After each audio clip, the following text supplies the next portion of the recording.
Hello, everyone, and welcome to episode 7 of Building Threat Detection Lab from Scratch.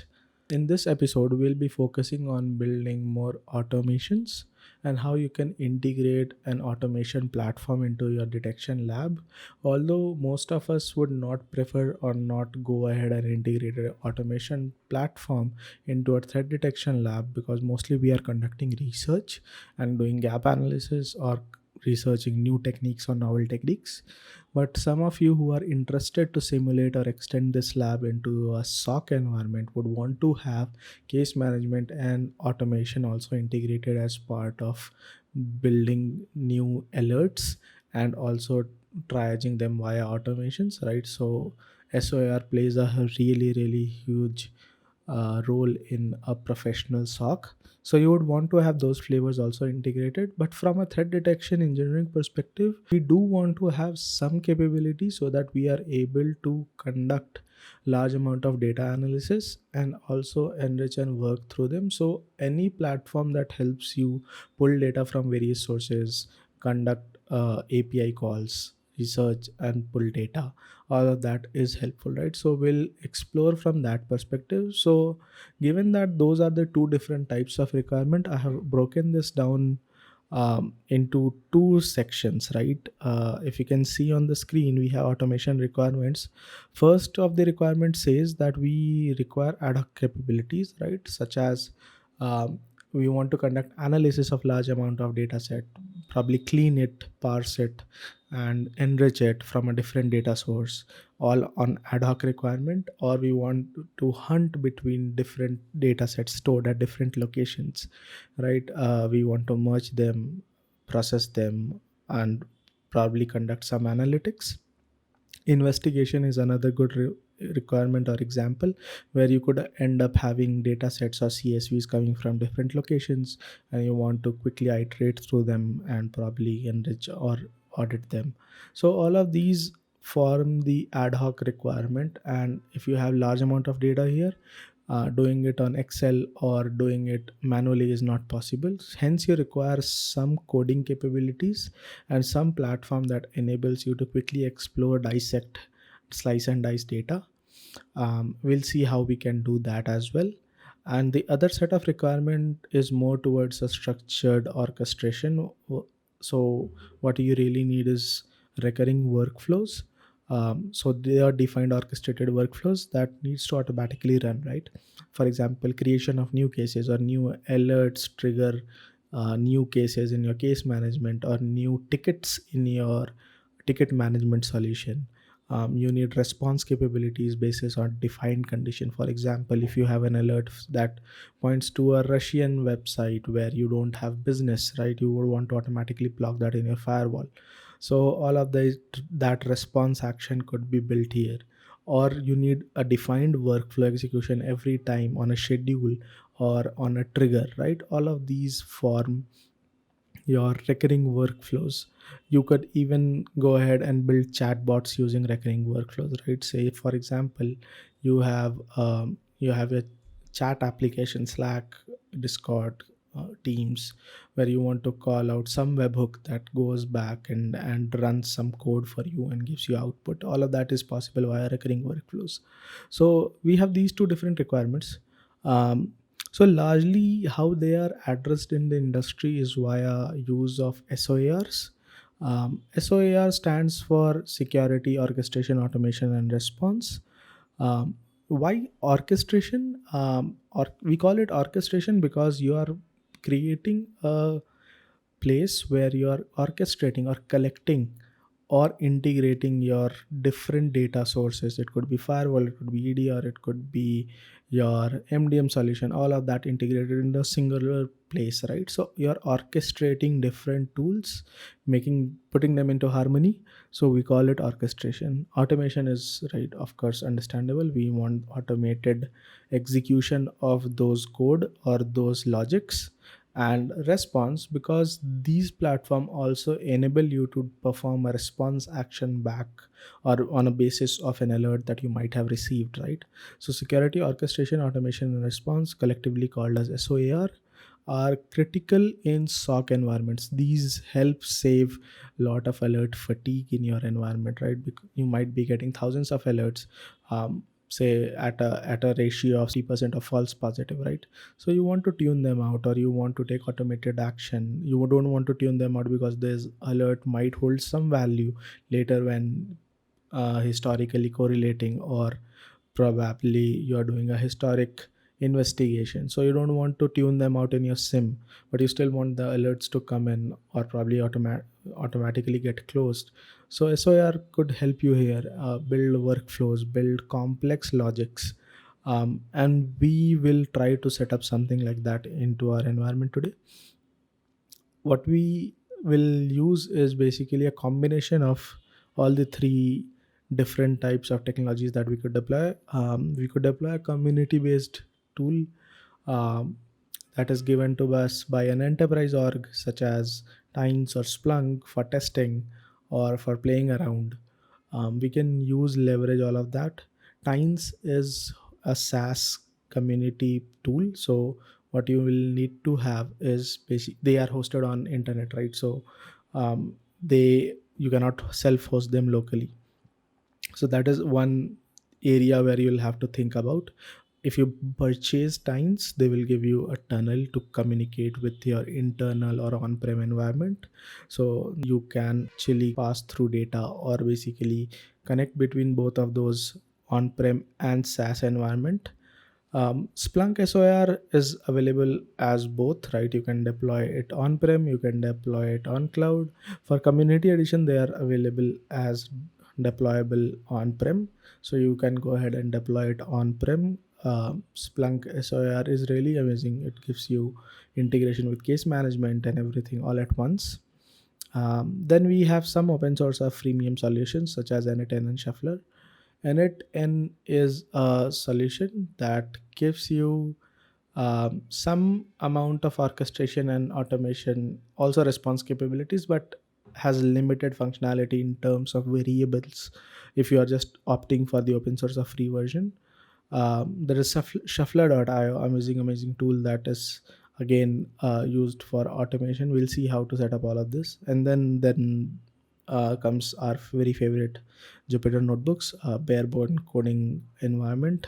Just simply open it and start writing Python. Um, so you can understand code. Python, Jupyter helps you in your ad hoc requirements, while these SOR solutions can be used for your community or for your recurring workflows or orchestrated workflows, right? So what we'll quickly do now is try to set up all of this, not all of this, but a selected few solutions, and see how we can build case management solution in JIRA, using the threat detection lab that we have already set up.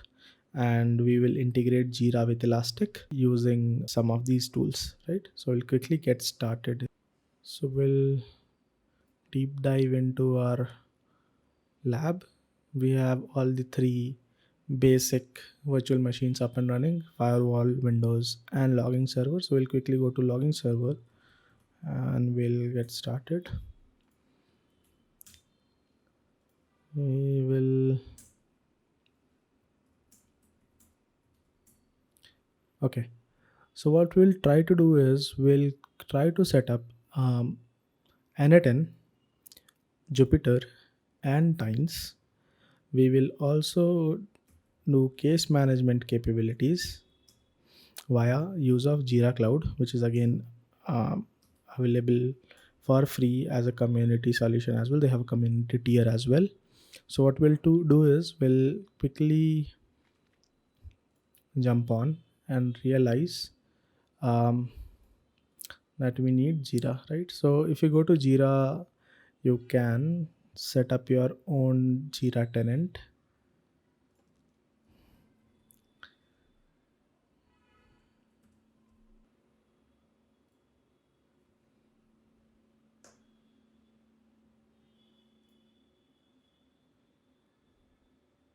Okay.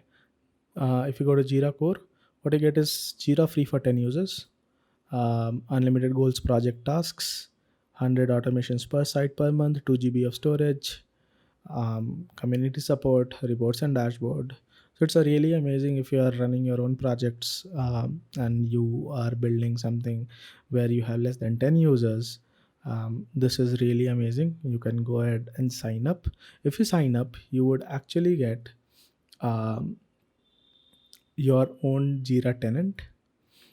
You would get a profile setup. I have used an email ID to set it up, and then you can create a project, right? You can go to create project, and you can create a new project. So what we'll do is we'll quickly create um, a single project, right? So let's see what all templates we have. um, we'll create a blank project. We'll call it threat detection lab case. We'll create this project, and now we have a case project setup. So if I go to this project settings, you will see there is a key that is given to us, a name that is given to us. We can have some category, project lead, default assignee, and then you can set up automations, issue types, and everything, and also integrations with other tools that you might want to have. So this is how you can get Jira up and running and working for you. But we are trying to focus this more towards automation, so we'll quickly jump over to understand how we can create our own automation platforms. We'll try setting up Jupyter and N8N. So we'll quickly open browser. Okay, we have our browser. We'll quickly search N8N self-hosted. Go to N8N self-hosted. Since we are following Docker-based installation for most of our tools, we'll still follow Docker-based installation for N8N as well. Docker installation guide. Okay, we will.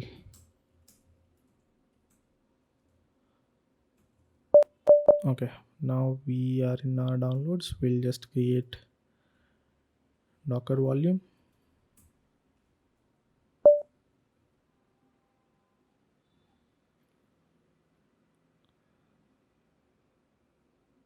And we will run this.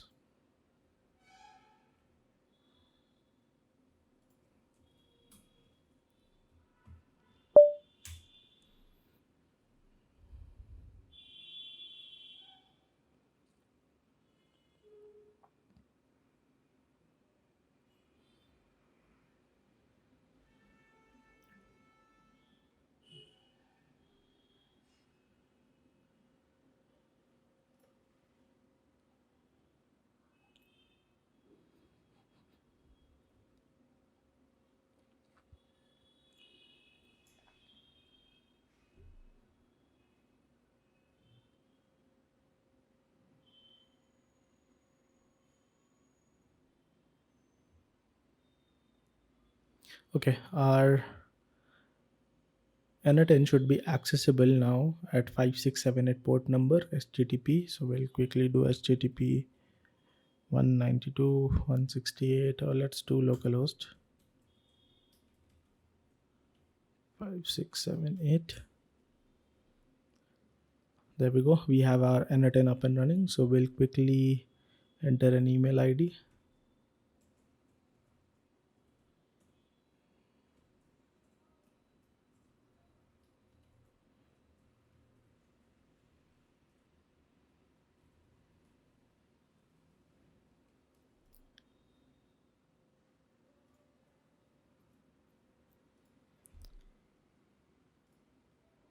Okay,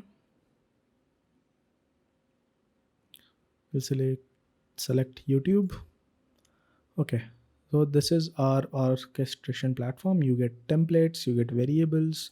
I think you don't get variables, it's available in enterprise plan. So in variables you can have upload a lot of data or variables such as IP addresses and things, and you can refer them in your workflows, which is a really cool feature. And N10 is not that costly. If you want to purchase N10, you can go ahead and even do that. because they offer a very basic starter plan where you get the solution for $20 a month. So you can go ahead and probably try this if you are interested. um, Variables is not available, but you get all executions being logged. um, and you also get credentials, right? So this is a really good place to store all your credentials if you're referring them in your workflows, so that they are safe and secure somewhere. So having n10 up and set up, now what we'll try to do is get Jupyter up and running, right? So we'll quickly go and search Jupyter notebooks, Docker.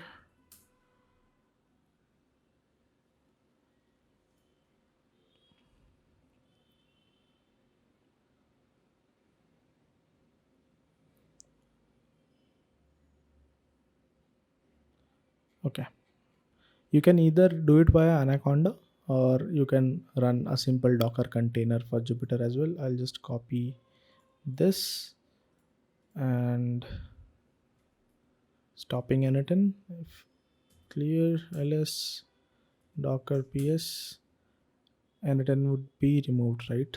We'll have to run again n10 without hyphen rm. So if we just remove hyphen rm, it will not um, remove the container when stopping. Now if I stop this, the container should still be with us. Docker ps hyphen a.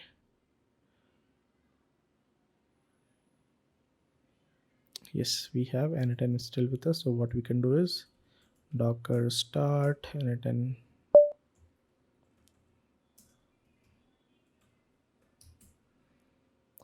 So our docker logs n10 is up and running still. Can we validate this? Yes. Okay, coming back to Jupyter, we will just copy this, we'll paste this, and we'll change the port mapping to default.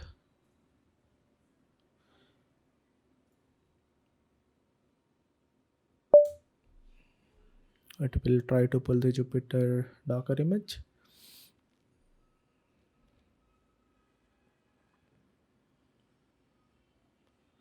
Meanwhile this is running, let's hop back to our Elastic cluster and start working on building some alerts. Um, so this is the Windows machine that we had configured, right?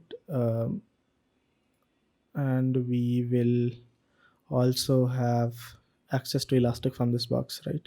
Because the IP is open. So open on our firewall, I mean. So what we'll do is we'll see if we are getting real-time alerts or not, or logs or not. Let's do facebook.com.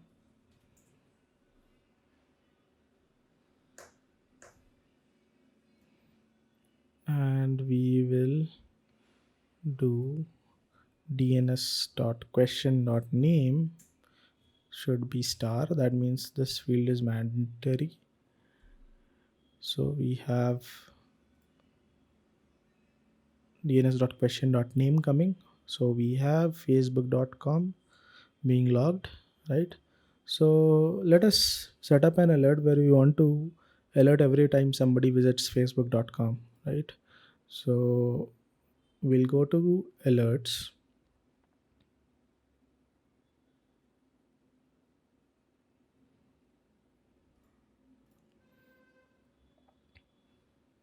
We'll click on manage rules and we will create a new rule.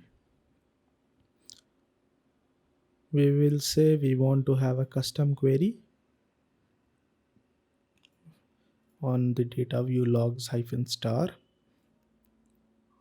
and our query is, let's use proper filtering for doing this. So we'll say dns.question.name is www.facebook.com, and we'll say Facebook detection custom label, although not required. We'll add filter, we'll continue, We'll call this Facebook detection alerts alert. The description should be trying to detect who visits Facebook in office.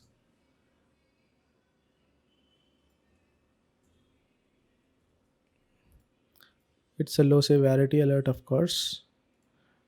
Tags is endpoint, and we'll call it DNS as well. We are searching DNS records, right? Coming from endpoints. We'll click on continue. We'll say run every 5 minutes and look back every 1 minute. Um, we can reduce this to run every 1 minute and look back for say only 30 seconds.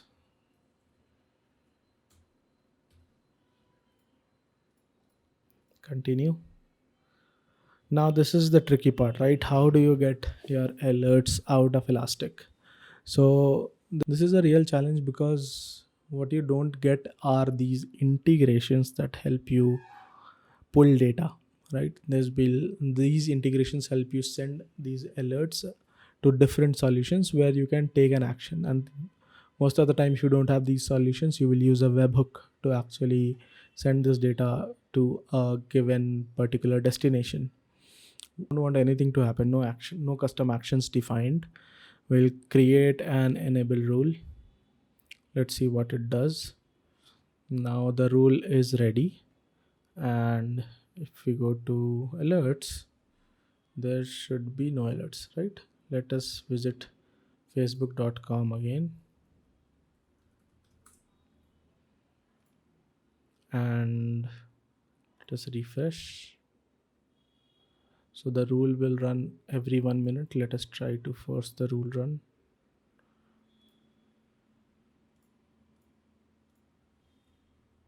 Tag is DNS.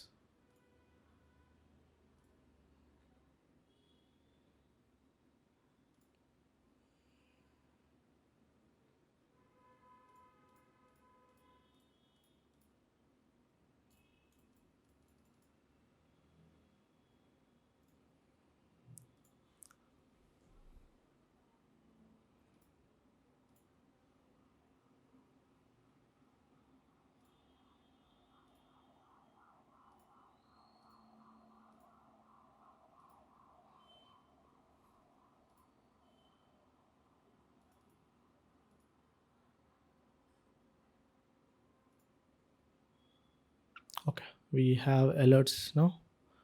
What we'll do is we'll try to pull these alerts somewhere so that we can analyze them, right? So we will see if our Jupyter is up and running.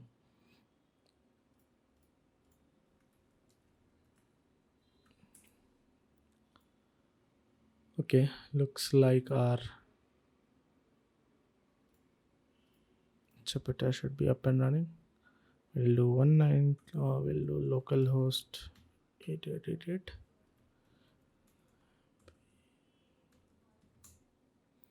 Cool, our Jupyter is up and running. We'll just use a token and a pass to set up a new password. If you see this logs, this is the token, right? We'll just copy this token, paste it, and we'll use a new password. You can even use just token to login. It shouldn't be a problem. But since we'll be logging in day out, I prefer password. Awesome. Now we have our Jupyter notebooks set up. So from here, we'll try to access our Elastic and basically all the alerts that were generated, right? So let us go to Python notebook. We'll rename this notebook as Elastic Alert Analysis, and this will play a role when you want ad hoc investigation to be running. Now, the core requirement of running Jupyter notebooks in your day-to-day usage is you should be familiar with Python, or you should learn how to use Python to conduct all of this. One of the key important library to learn is pandas. Pandas helps you with large amount of data analysis, and it's really fast. So what we'll do here is uh, we'll also call in requests, right? So we'll import requests and we'll import pandas as PD, right? Once we have all of them, both of them here with us, we can go ahead and start writing our code that will pull data from Elastic, right? So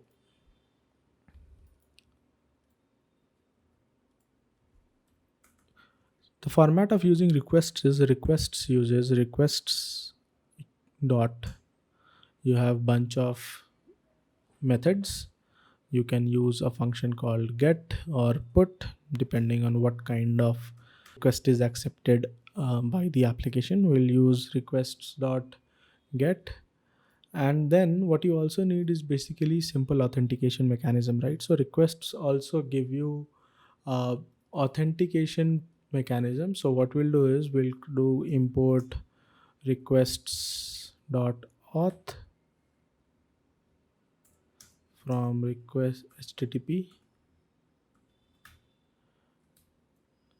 basic auth.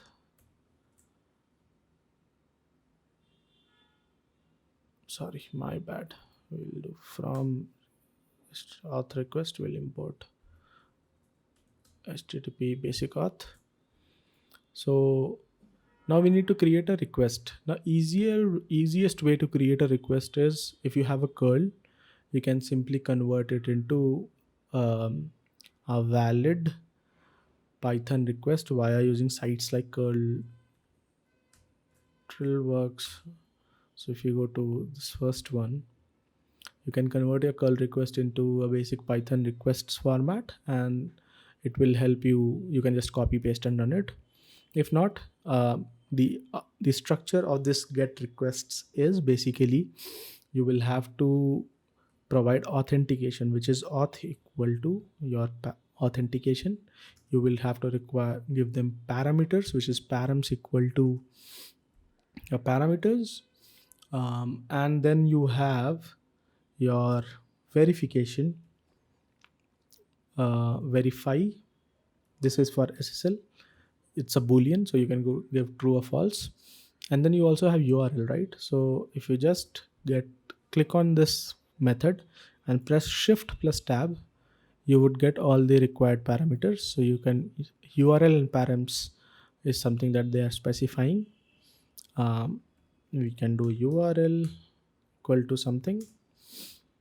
Now we need to query our Elastic. So our Elastic is hosted at HTTPS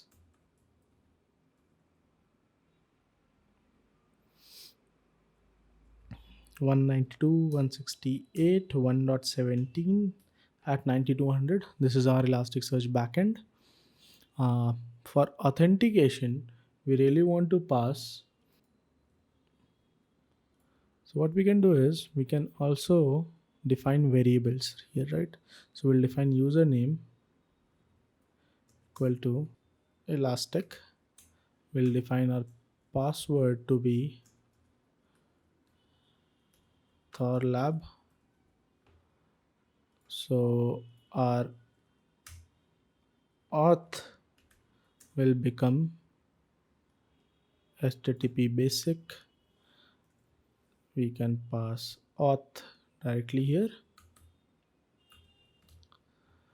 Params. Now params is what you want to really fetch, right? And how do you want to really fetch? So what we'll do is we'll define more variables. We'll have to define headers, as headers is another required parameter, right? So we'll do headers, and we will do query. Query is something that we'll pass on to say what to match, right? We'll do query. We'll do index. I think this should be sufficient. So what we'll do is we'll do headers first. We'll leave headers blank for now. Let it return any error if it doesn't work out, we'll do query. We'll do query is in a JSON format. So what do we actually really want to pull and match?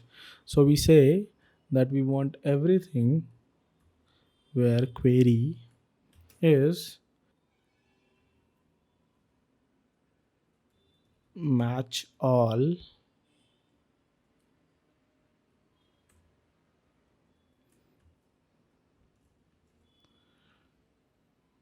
right? This is a DSL query. So Elastic supports DSL. If you search DSL, query DSL, domain specific language, this is what Elastic works on at the backend. So we'll pass DSL here, and we will say index is, now this is an internal index, so it starts with dot. We say SIEM hyphen elas signals hyphen star, right? So this should be it. What we'll try to do is we'll select URL slash index. Now what we want to do is basically set our index. So we'll do plus index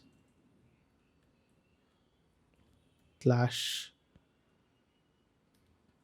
plus underscore search, right? This will help you search the index for records. So we'll pass our query as params, the parameter. Skip headers, so we'll just say headers equal to headers, which is blank, and verify equal to false. Let's see if this yields result, and we'll restore all of the into response. So we'll quickly run this. We'll run this. Bad operator, right? We wanted to put this inside. Okay, it's 1.7, which is a wrong IP. It's one, should be 1.17. Gave me some warning. It ran fast, ended. We'll do response dot status code. It says 400. We'll do response dot message. Okay, no message. Response dot content, I believe. Yes. Okay, let us pass JSON equal to query, and now we have data, right? We have all of that data here. So what we'll do is we'll quickly format and see if we are getting correct data. It's a JSON, right? So what you can do is response.json and see it in a structured fashion if you want to audit data. But what you can also see is hits is the key, and inside that again you have hits. So what we'll do is we'll do hits, and we'll again do hits, and we have all the alerts in an array, right? You see this is an array, so we have all the alerts in an array. So what we'll do is we'll do pd dot, of course we are calling pandas to create a data frame. Basically data frame is a table. It's a 2D matrix that will be formed out of this data that is present in our JSON. So we'll say pd dot data frame, and we'll pass this variable and we'll store it into df. Df is a data frame variable that we are creating. So now we have df, and if we do df dot columns, we have index, id, score, source. Interesting. We have, if we do df dot head, we'll get the top 5 columns. Now this has created a data frame out of it, but you see there are nested JSON inside it. So what we'll do is we'll try to resolve this. We, instead of using the data frame method, we'll use JSON normalize, right? So if we do JSON normalize, it should normalize every field, a nested JSON as well. So if we do this, we do columns, you see all of the columns are resolved. And if we do head, all of the values are resolved, right? You see the length, there are 178 columns, and head gives you just 5 rows. But if you do just len of df, which is length of data frame, you see there are only 7 rows and 178 columns. Now let's go back to our Elastic and refresh this.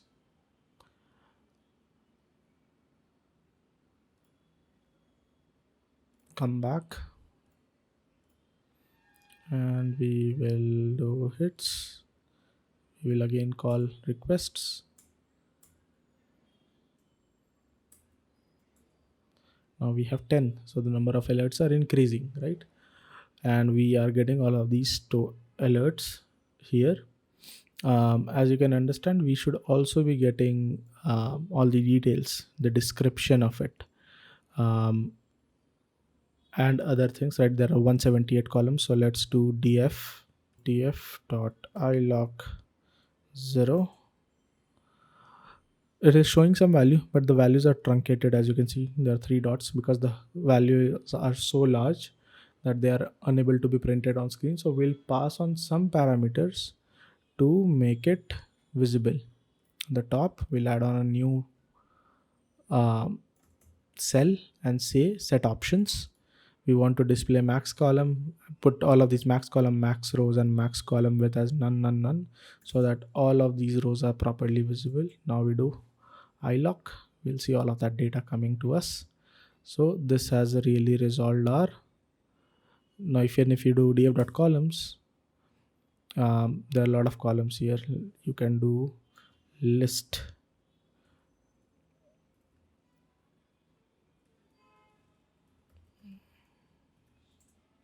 You would get all the list of all the rows, columns that are present, and could do your analysis, right?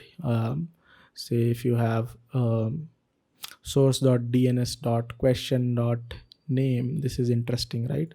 This is the field on which we have actually got our alerts on. So what we can do is we can try to copy this dns.question.name. We'll just copy this and we'll say df and we'll pass the value, and you see we have all the domains listed here. You can run through them, you can iterate through them, and you can conduct your automations on top of, say these were 1,000 different domains. Now you want to enrich them, you can call virus total API and enrich them, or do whatever enrichment you want to do or analysis you want to do here. This is really helpful. Jupyter is really a time saver solution if you have large amount of data set and you want to conduct analysis on top of them. Now coming back to how you can get these into JIRA as alerts, right?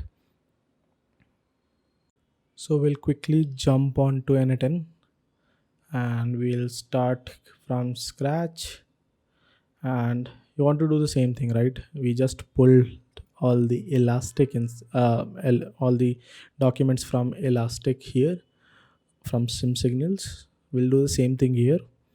We'll create a node, and since this is a proper SOAR solution, it will help you with a lot of templates and a lot of different app configurations and direct one-click solution that you can use. So if you go and search JIRA here, you would get JIRA software. Click on it, and now you get what you want to do with it, right? So we want to get many issues. You see, this is drag and drop UI solution. So you get JIRA attached here. Double click on it, and you get the config. We need to set up a JIRA credential, correct? So what we'll do is we'll quickly try to set up a JIRA credential.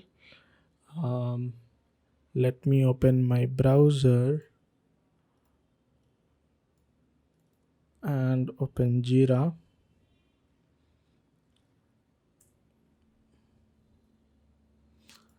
We have project TLD case. I will go to Atlassian account settings and we'll click on security. We'll go to API tokens, create and manage API. I have 2 API tokens already created. I'll create a third one. We'll create threat detection lab and we'll call it n10 integration. We will click on create and it will give you an API key that you can use. Copy. Let me see if I can access my N10 from here. 1.17.5678. Okay, I cannot. I'll have to change the configuration. So we'll leave it just as it is. We'll copy this.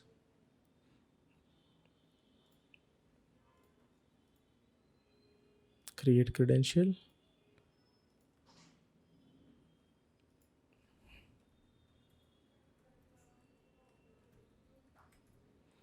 And the domain should be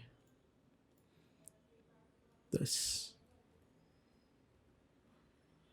Right, we will save this. Correction tested successfully, so our JIRA credentials worked. We'll close this. Not now. You see the credential to connect with is already configured now. Resources issue, we want issues, we want get many. You can choose to return all, right? You can choose to return all the documents from the index. But for the sake of video, we'll just limit it to 50, although there might not be 50. We will test step. And if you click on this, you have all the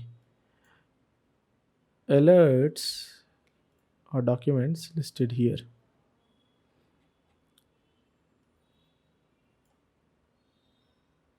So we got 50 items. Interestingly, we got 50 items from the JIRA. But as you can understand, we want the issues to be or alerts to be coming in from Elastic, right? So we'll click on Elastic. We'll select Elastic. We'll say get many documents. So similar step, right? Now we want again a new credential to connect with JIRA. We'll say Elastic. We'll say password is our Elastic's password.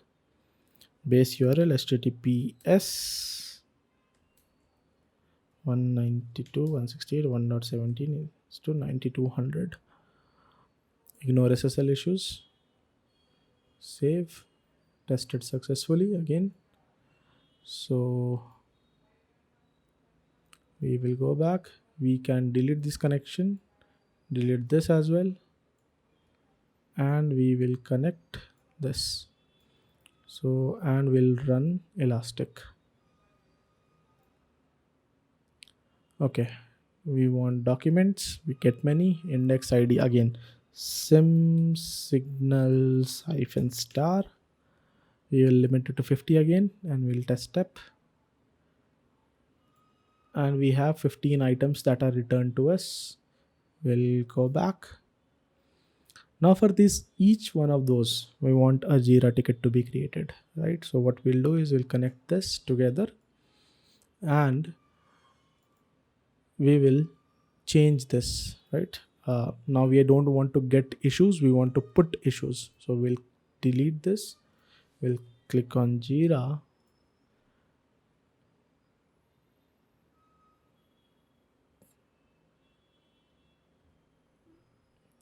Create an issue, right?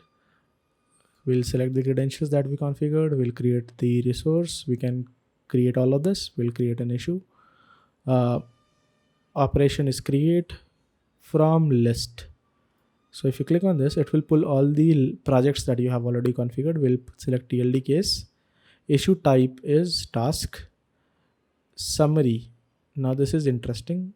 If you connect this and you double click on this, it will have input from the previous field all listed here. What you can simply do is copy paste or drag and drop, right? If you see Facebook detection alert, this is the rule name. I want to go as summary name. So if I click and drag and drop, it will paste it. It's JavaScript based, right? So you can understand anything under this template is a variable. Anything inside this is JavaScript, right? So that is there. Now we'll do test step.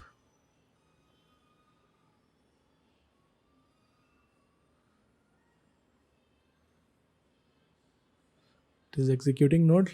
Meanwhile, let's hop onto our JIRA server. We'll close this. We'll go to JIRA and we'll refresh.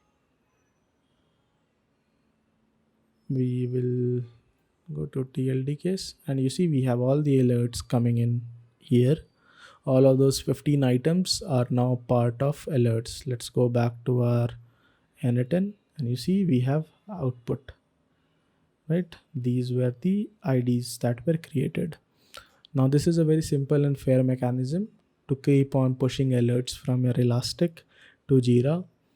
And you can also add fields, right? Now for example, I want to add description. Now description should be whatever we set for the rule, right? We set something, let us check.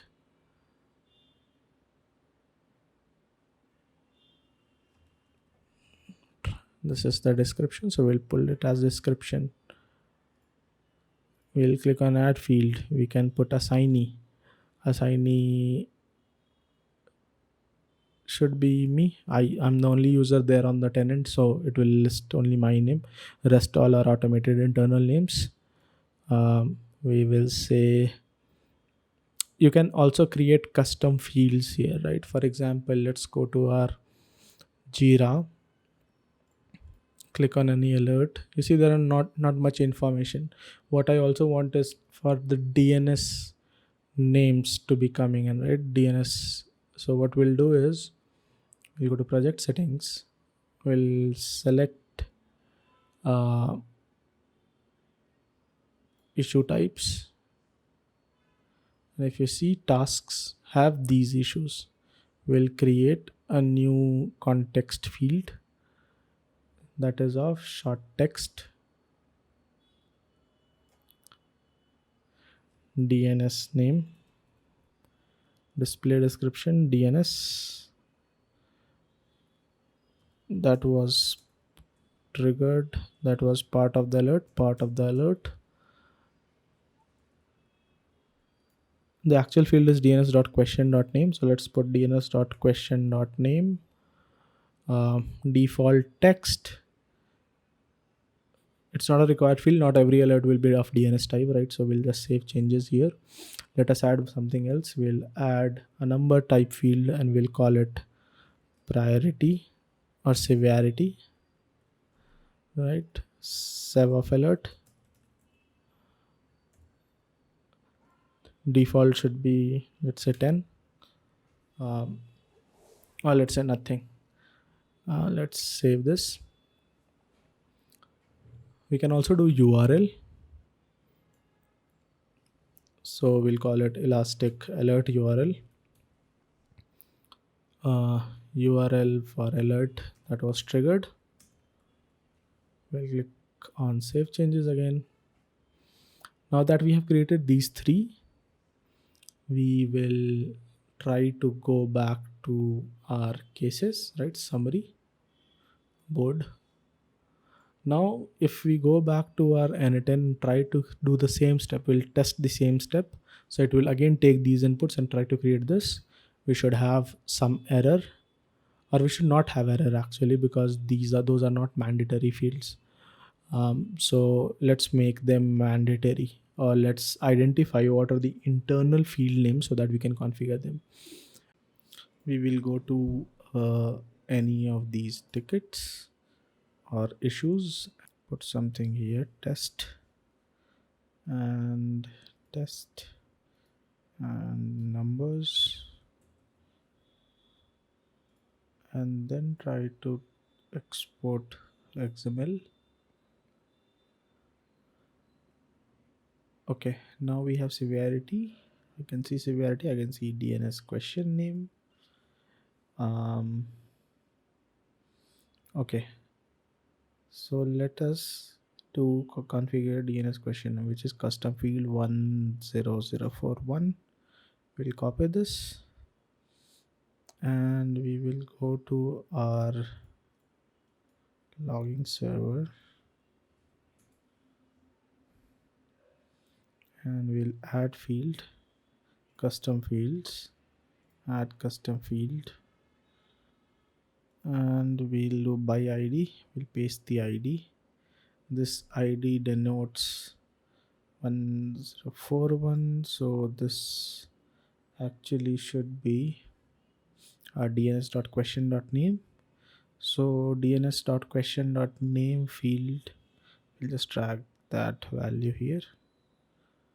um okay, and we'll add one more. We'll say by id, and we will copy severity. So the severity of the alert is something that we would have configured as risk score in the rule. We'll copy that as well. And let's go back and see. We should be having one more, if I correctly remember, Elastic alert URL, right? www.test.com.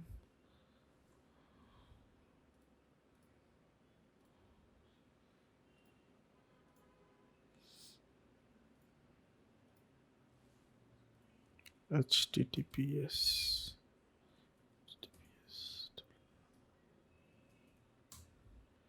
Now, if we check XML, this should also have been populated. Custom field 10043. So we copy that as well.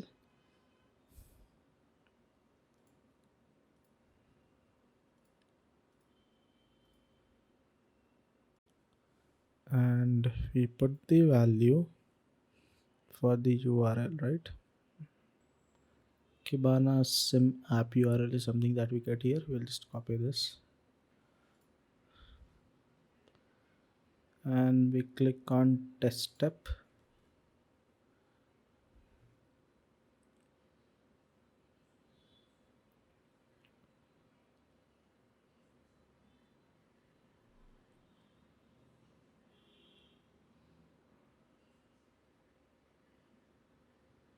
Okay, it says all of these were created. TC25. um, let's go back to our board and see TC2530. Click on any one of them and we see that DNS question name and severity, both of them are being populated.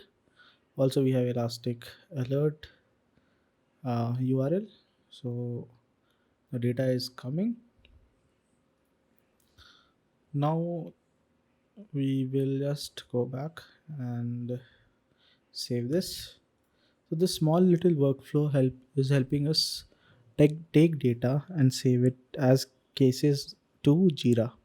What we want to really do is probably add schedule, right? The trigger for the trigger, because since Elastic cannot call this webhook directly, we need to have some trigger mechanism to run this. So we can set up some schedule. Another trigger. You can do on a schedule. Let's say on a schedule. Interval should be every 5 minutes. I think every 5 minutes is fine. We will go back and we will delete this and attach this. So every 5 minutes this fetches data from Elastic, saves that cases or tickets in JIRA or issues in JIRA, right?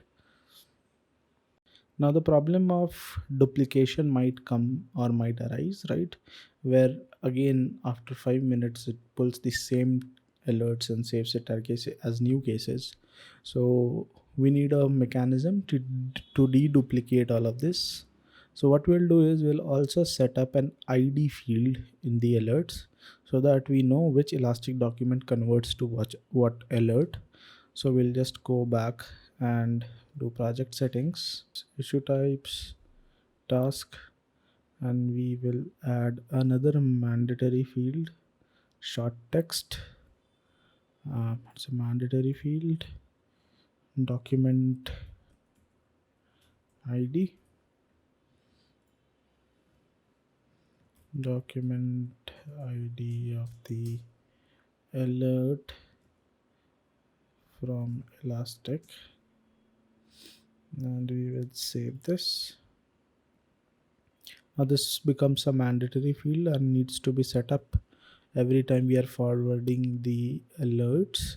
So what we'll have to do is go back into our workflow and set up that field as well. Or otherwise, if you start testing this, you would see an error, right? Custom field 10044 is required. So we'll just set up this from here. Add custom field from by ID, field value. Now the field value should be your document ID, right? You see underscore ID. This is what we set here, and we test steps.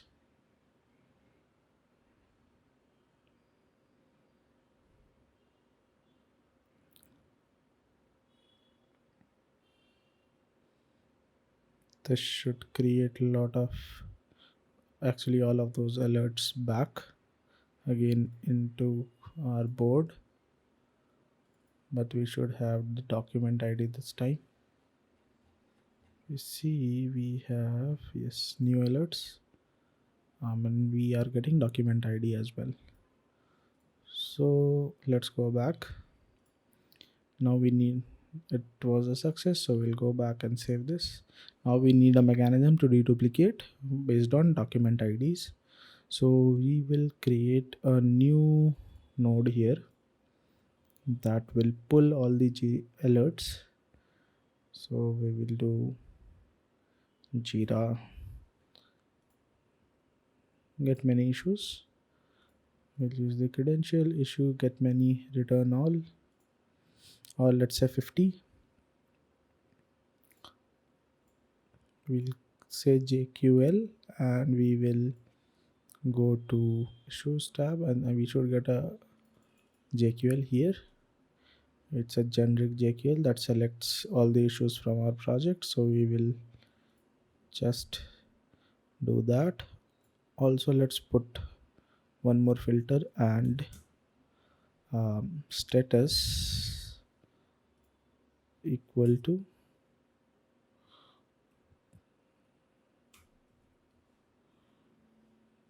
to do, so that we are only working with open cases, and closed cases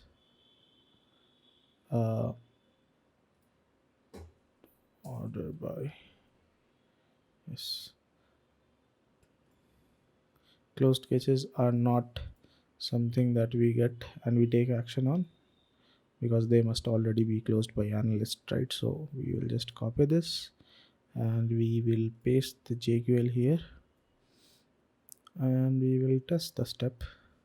So we should be getting all the open alerts or cases. We have 47 items, so working fine, all the 47.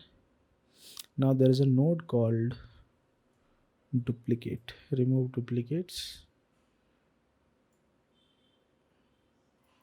and let's go to this and add an option fields.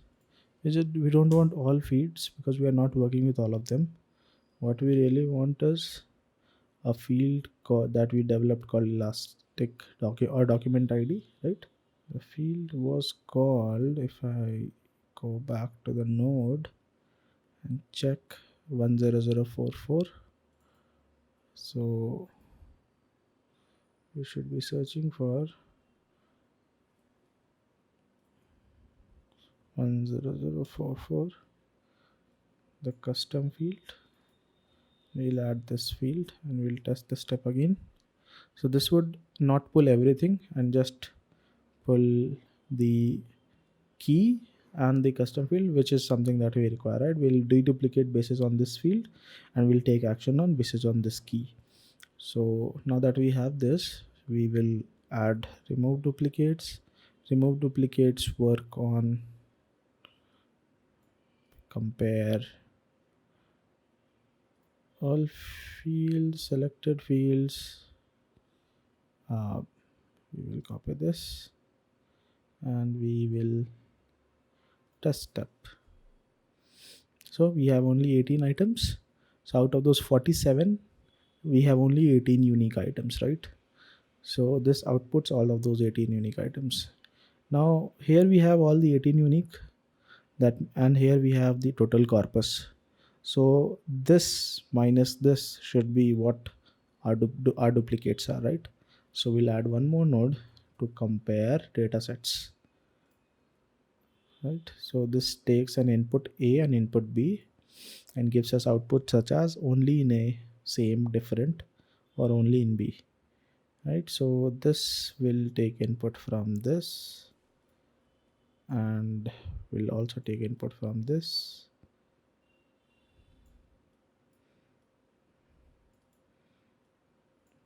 So what we'll do is input A, okay, input A field is our remove duplicates, right? So we will say remove duplicates, custom field.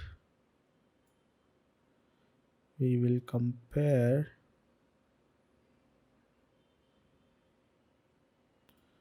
with custom field of this. Test step. In B only branch, we have 29 items, right? So if we click on this, we had 18 items. So if we do the math, 18 plus 29, we got 47, which was the actual number of issues that were pulled, 47 items, right? So this 29 number of alerts is something that we need to close as duplicate. So what we'll do is we will go back and we will go to our board again and create one more status called duplicates. Done status.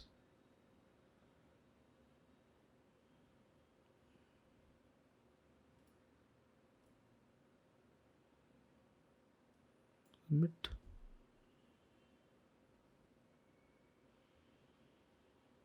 We should have duplicates here now. So we will do JIRA software update an issue, right? So all of these who are only in B, right, only in B should be closed. So we will update their status. We will select JIRA, we'll update, we'll issue key is this, and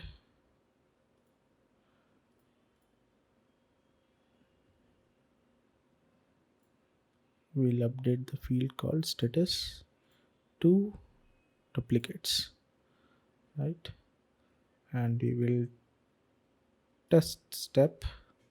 Meanwhile this is happening, let's go to our JIRA and see issues have already started moving from to duplicates, right? All of the duplicates are here, all of the original are here, and it's still working. I think it should be done. 29 items were moved to duplicate. So we have all the duplicates here and all the original alerts that needs to be worked on are here. And this is how you can get your Elastic alerts into a case management solution using a community, still using a community edition. We'll go back to canvas. Now this needs to be running again on a trigger, right? So we will just optimize this a bit. We'll add one more node called wait. It will wait for at least 1 minute.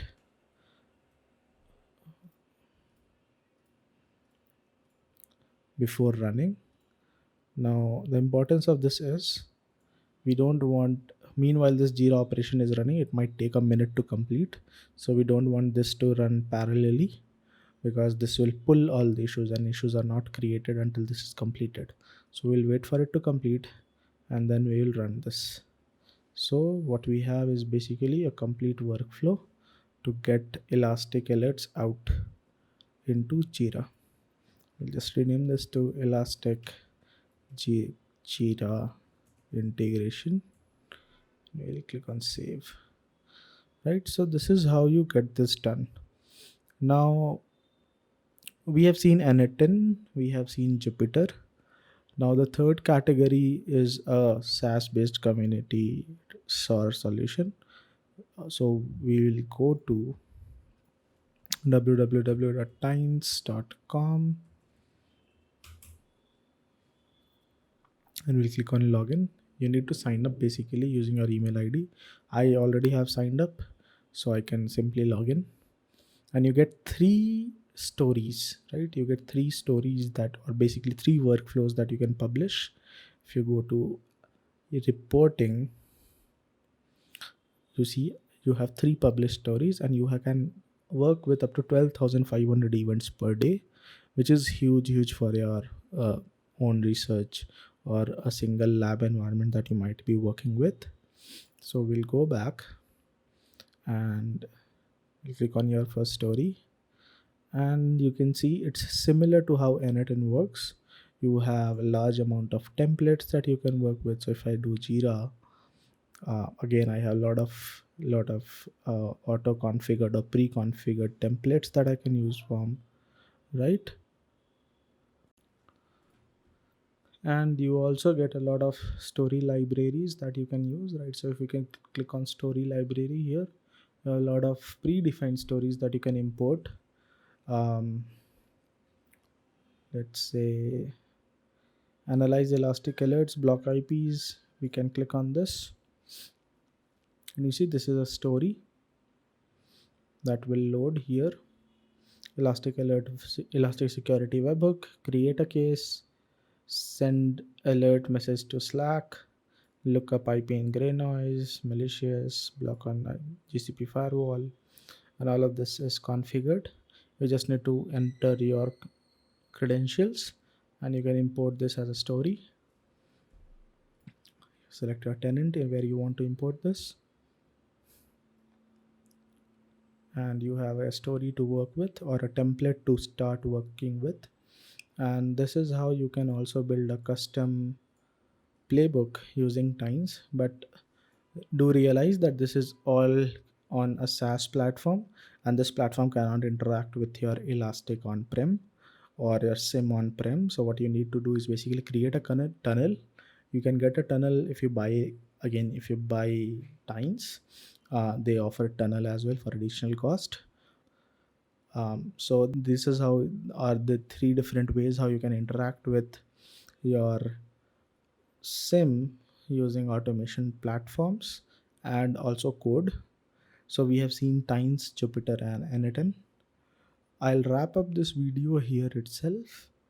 I hope this was helpful and you understood how to set up your own automation platform and how you can start building more orchestrated workflows, automations internally for your lab environment.